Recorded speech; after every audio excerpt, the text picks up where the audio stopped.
Bonjour. Now you will know, if you are one of my 20,000 sexy, mental, just insane subscribers, which I love, you will know, or the half of you subscribers that kind of tune in for this, perhaps the other half is just for the TV and film stuff. Anyway, I love whoever it is who's subscribing, who's viewing my videos, who's commenting on them, who's giving me a like, sending out all the love to you and so much thanks. And I really mean that. I really mean it, especially if you're getting into it via the comments, because that is the bit I love, talking about the best hobby in the world. And on a weekly basis, participating in the best hobby in the world, you get loads of new stuff come out. Doesn't get any better than New Comic Book Day. And I've got 5 for the deep dive, 5 picks of the week, what I consider the best comics, and I've got another 5 which I've got to find a new term rather than also rans. It makes it sound like they're not very good.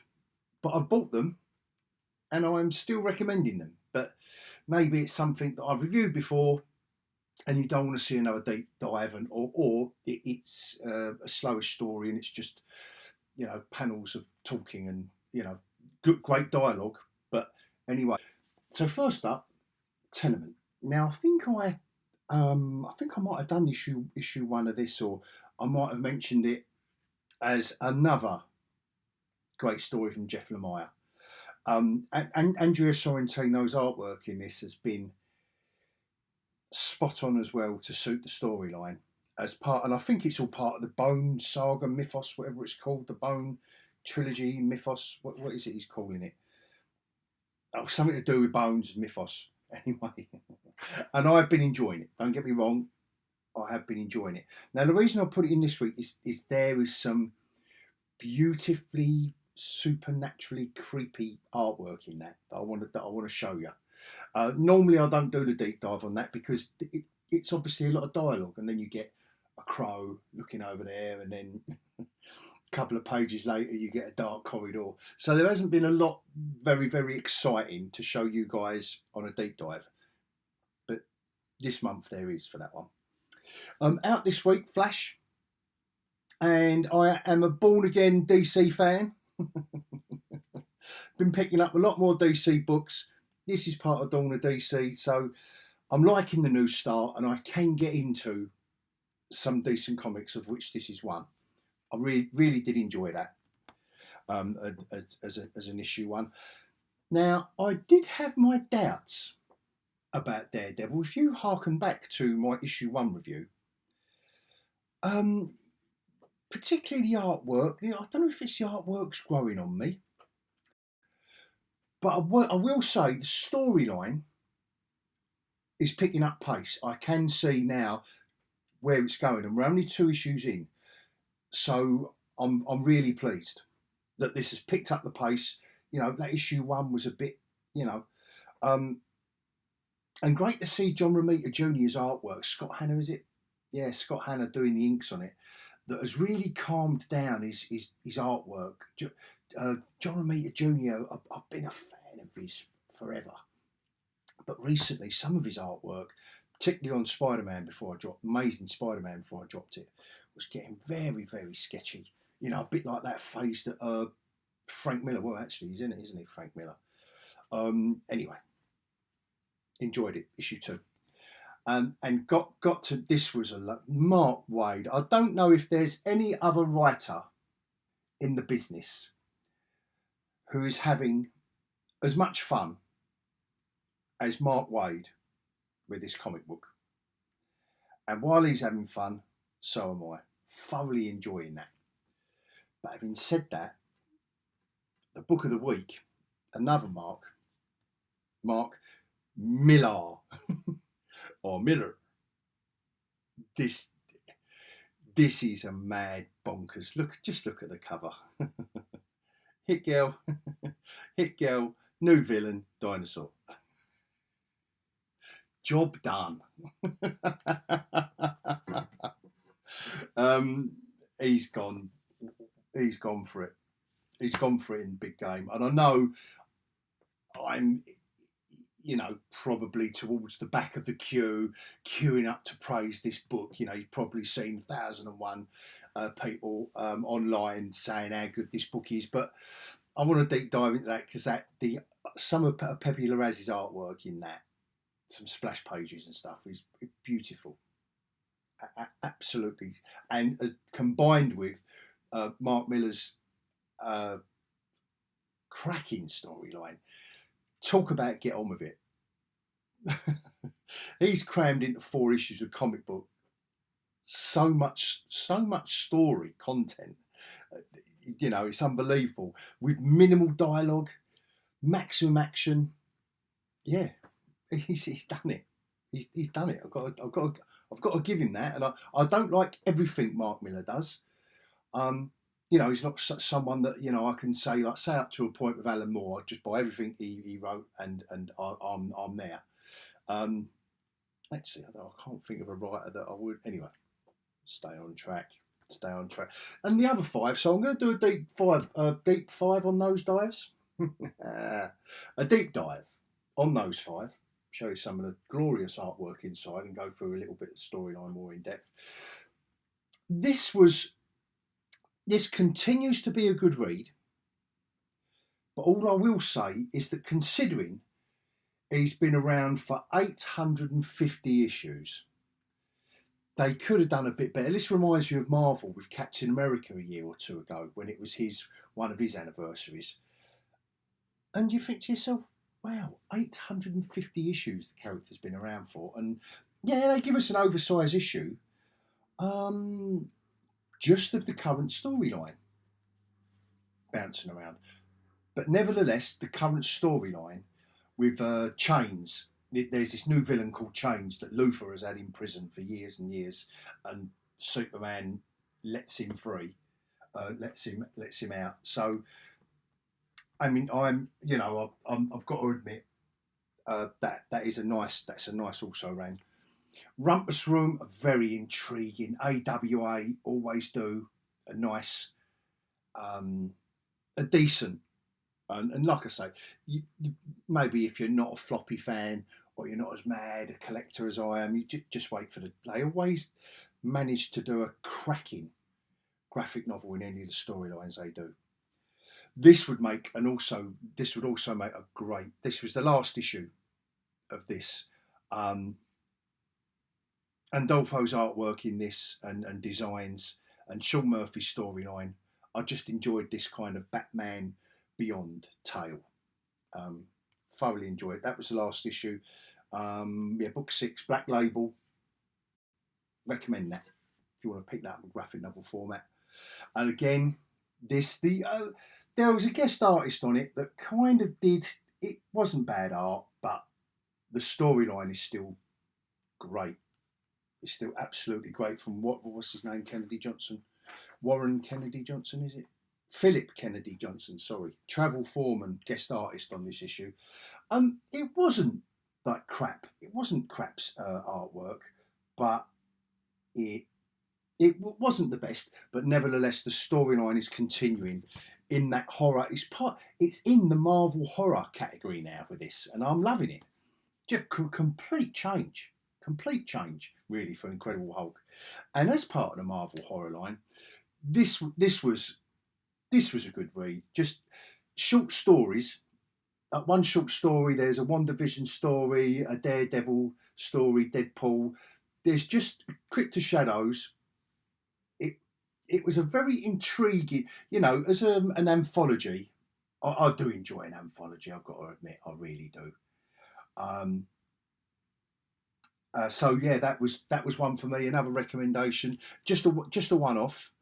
The Marvel horror books seem to be of a standard that I enjoy, and to be fair, I have thought recently that why don't they now, Marvel, Disney, concentrate on maybe doing some more low-budget films in the horror vein, which I might do a separate video of.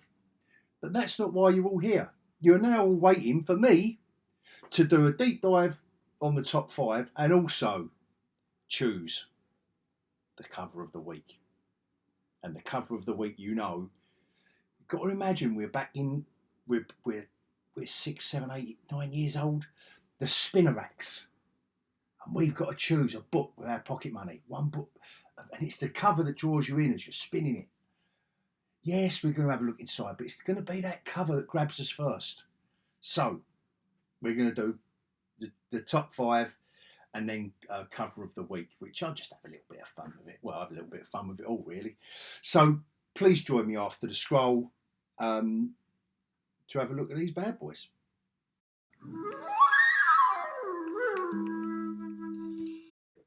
Okay, guys, so let's do Tenement first. This is issue 5. Like I say, this will probably make, well, I've been enjoying it month by month, but it'll probably make a better graphic novel. And like I've previously said, you know, flicking through the artwork, I know you can appreciate how great it is, and Andrea Sorrentino's artwork matches Jeff Lemire's story so perfectly. But this is what I wanted to show you. I just think this, you know, as you're turning the page and then these double spreads come out, as part of the storyline, it was so impactful.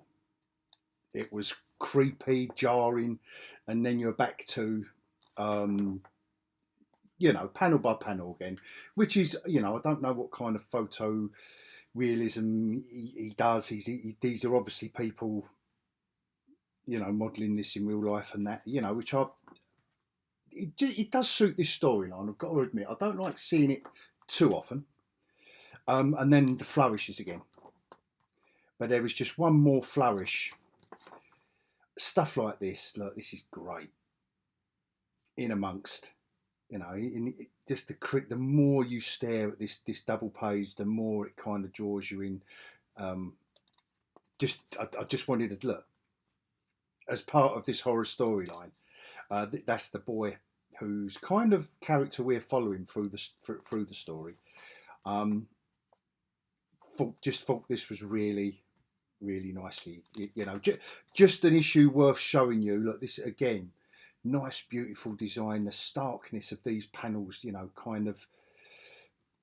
But they've already showed you the expanse of maybe where they were in this bathroom, or where he was in this bathroom. So, just a lovely design on that. Again, I thought this was beautiful design. Just a way of playing with comic panels I've never seen before, ever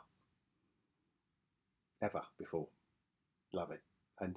But this is all part of the storyline that is happening, including the characters falling through the hole in the bathtub or hot tub area of this particular room that we've previously been shown. You know, the ominous.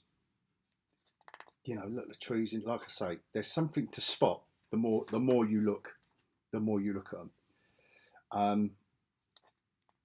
Widening it out, the kind of emptiness of the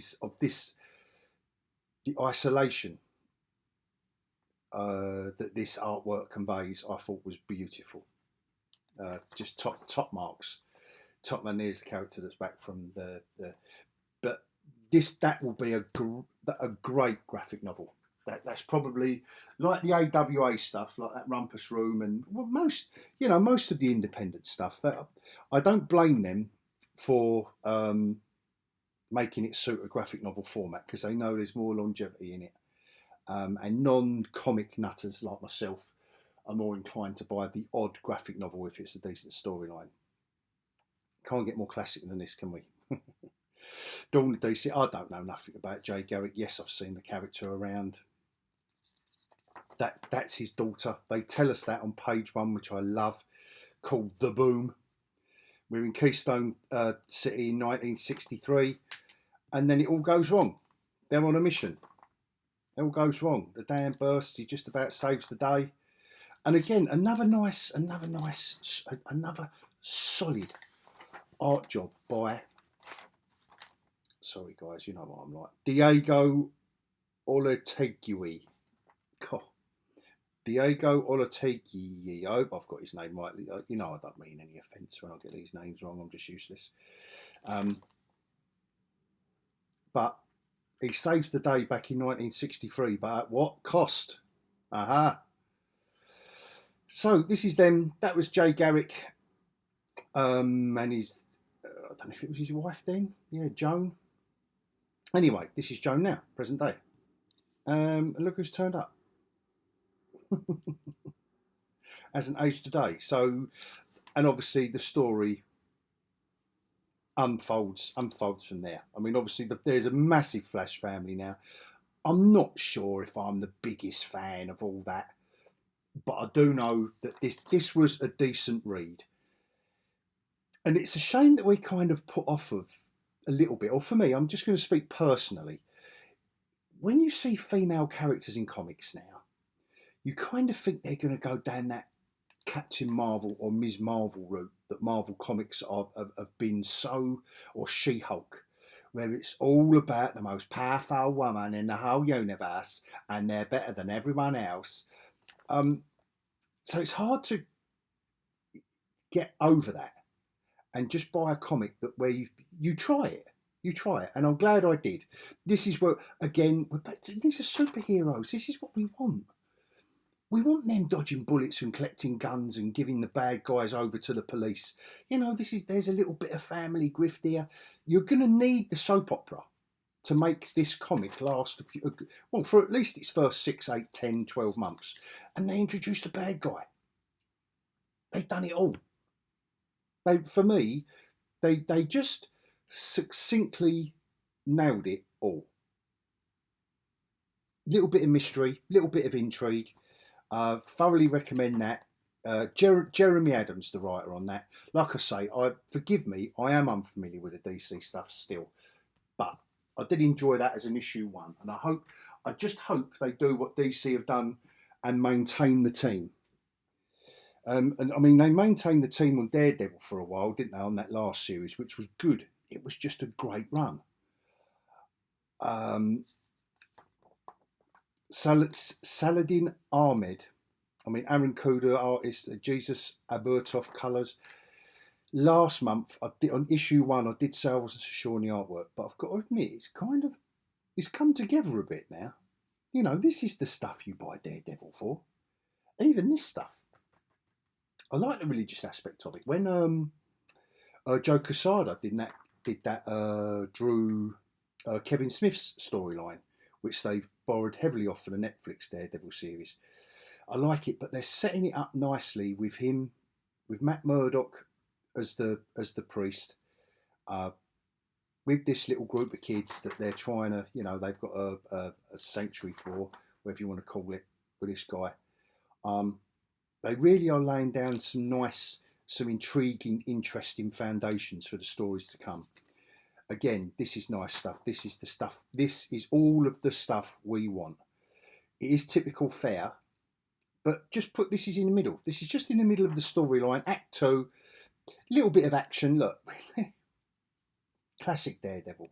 Love it, and I love it that he's back to this outfit as well, this costume, rather than those boots and combat trousers that was becoming a bit tedious. I just want him back. So that's probably the bit I loved, where the artwork. I mean, the colouring is superb. To be fair, it's glary, but I don't know what I like it. Again, this is all classic stuff. And then obviously to topping it off with our wider collection of new characters now.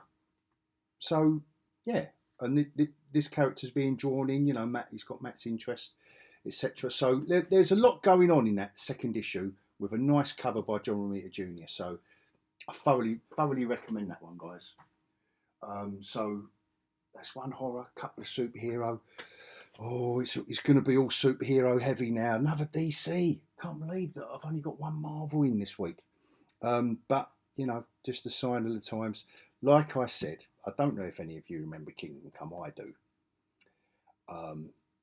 Like as an Elseworlds kind of thing, or future DC universe, whatever you want to call it, whichever way round you want it. And this is a time travel story. Now, and it says multiverse on the first page. I should have torn this comic up really as soon as it said multiverse, but no, I'm bearing with it. I'm bearing with you, DC, because Mark Waid has set up such an intriguing storyline here, and like I said, it's fun. These superhero comics have got to be fun. Look, stuff like this. Tell me who isn't having fun? What, a werewolf Superman? On all these different multiverses. I love it. What's this? A Tarzan Superman? I mean, come on, it's great. Oh, well, I thought it was great stuff. And like I say, when Mark Waid's having fun and with Dan Mora's artwork, his style just seems to. I don't know. Every time I read, I look at his artwork in the new comics. There's something new to find in his style. It just seems to be developing slowly but surely into. I mean, he's already a great comic book artist, but he'll be sensational when he gets hold of something that will truly suit his. I mean, here they go back in time. That will truly suit Dan Mora's. This suits Dan Mora's style. Don't get me wrong. But there's got to be a character out there, and I don't know who and when, and he'll hit the big time. But I really do love Dan Mora's. All of this is nice. There's not a bad panel in his artwork. And here we go. The time travel story, and we're into the Kingdom Come storyline. Here's Bruce Wayne, older Bruce Wayne, older Clark Kent, or Jor-El. And I love this splash page. Look, of all of the gravestones of all of the superheroes. Look, going off into the distance. Yeah, and the fun ensues. This is where we get a great superhero storyline. All right, yes, it's time travel. Here's Clark Kent and Bruce Wayne trying to disguise themselves in a Booster Gold Planet Krypton restaurant, which is obviously a riff off of Planet Hollywood.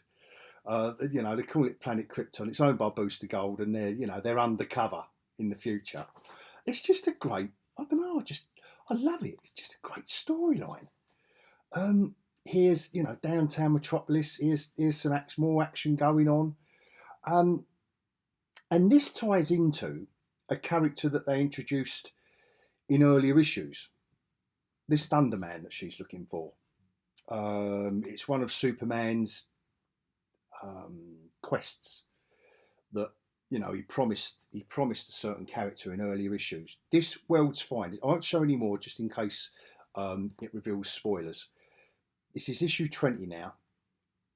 I thoroughly recommend that if you're into comic books, you pick up the back issues. I picked up the first 6 because I jumped on this on issue 7, and I picked up the first 6 just more or less at cover price. So you're not paying over the odds. They haven't got any stupid key issues where they've introduced a new character that appeared, like the Marvel stuff. Anyway, I'll stop rambling. So either pick up these issues, I can't recommend that enough, or the graphic novel volumes as they come out. $3.99. That is DC's finest. See what I did there, guys? Right, here we go. Are you ready for some insanity? Big game, Mark Millar. That's the way you kick off a comic. Dinosaurs already gets everyone excited, doesn't it? Come on. Hit Girl has been flung into the past, but this character's here. What? And her bodyguard. She's a queen. Here's her bodyguard and entourage. Hit Girl is subdued.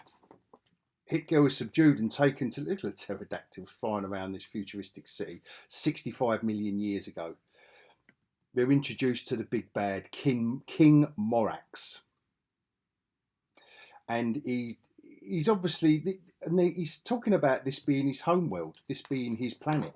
He rules this planet, and they show him the future. This wizard shows him the future.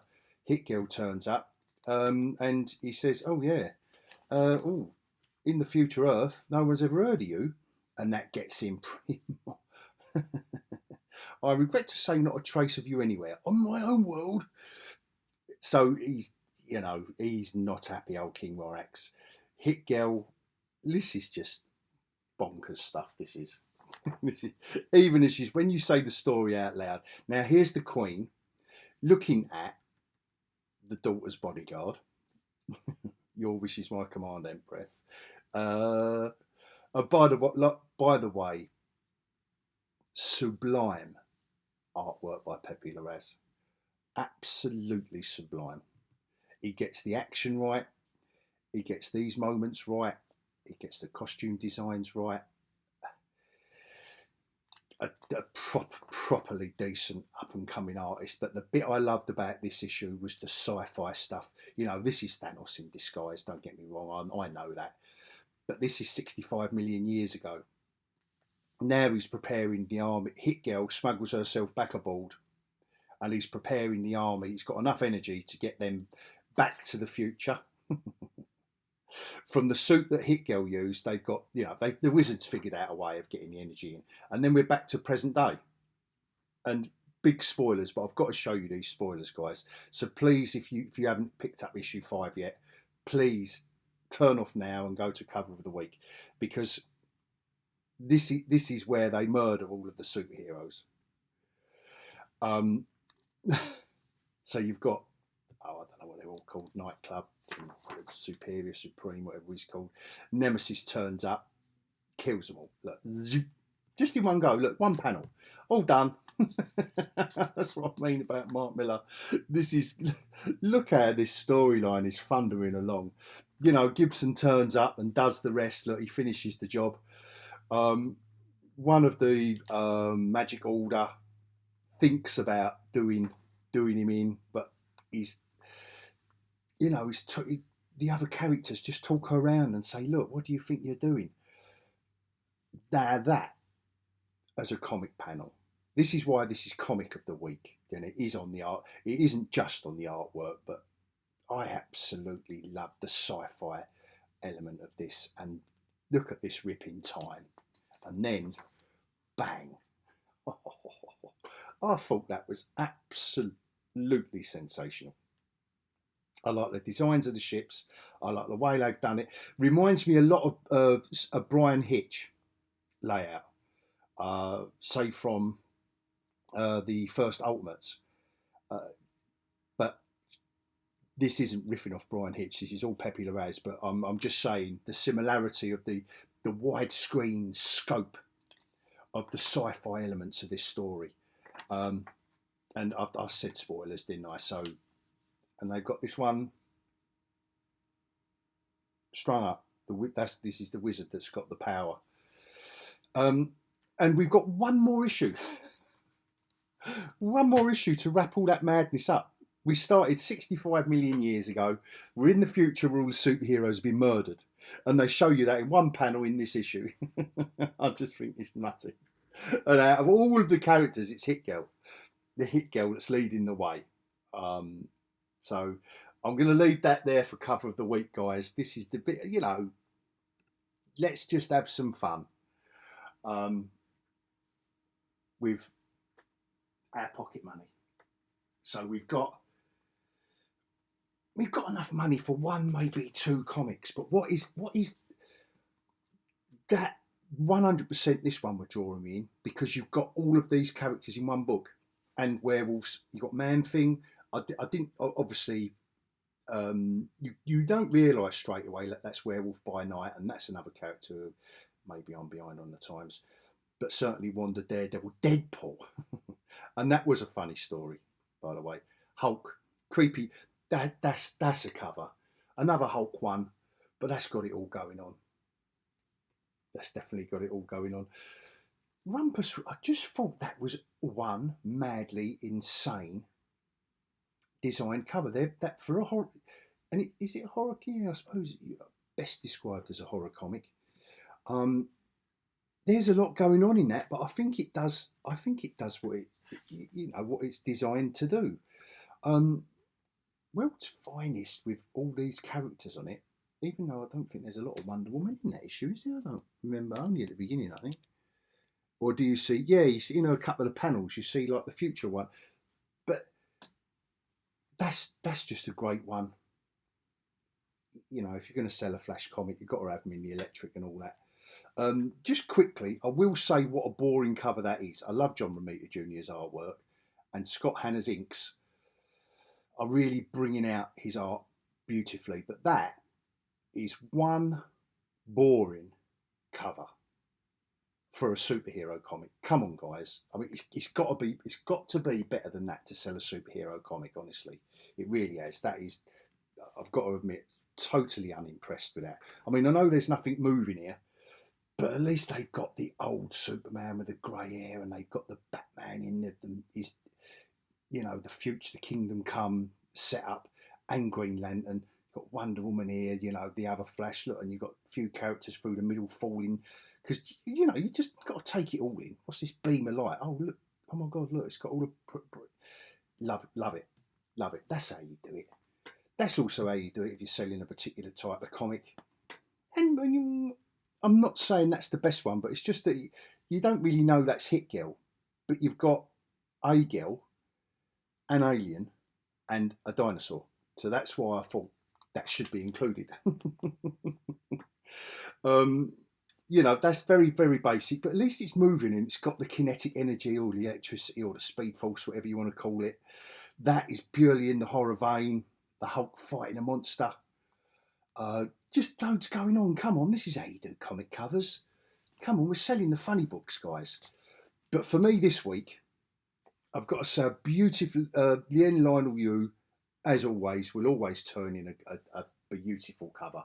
But that for me this week was the cover that had it all. Crypt of Shadows, a horror title, horror characters, haunted mansion, and then some superheroes in just to add, you know, even a rusted, bent up fence in the. I've only just noticed these down here, this down here going on, even in the background. I've only just noticed that. So the more you look at this, what a beautiful cover! This, the grounds of this haunted mansion, what's going on. So yeah, that, guys, for my pocket money, I think that would be the one that I went to first, based on the cover. Nothing else, but based on the cover. So I hope you've enjoyed another weekly dose of my comic book opinions. And please join me next week for the same again. It's the one I enjoy the most, and I hope you do too. And until next week, I will bid everyone adios.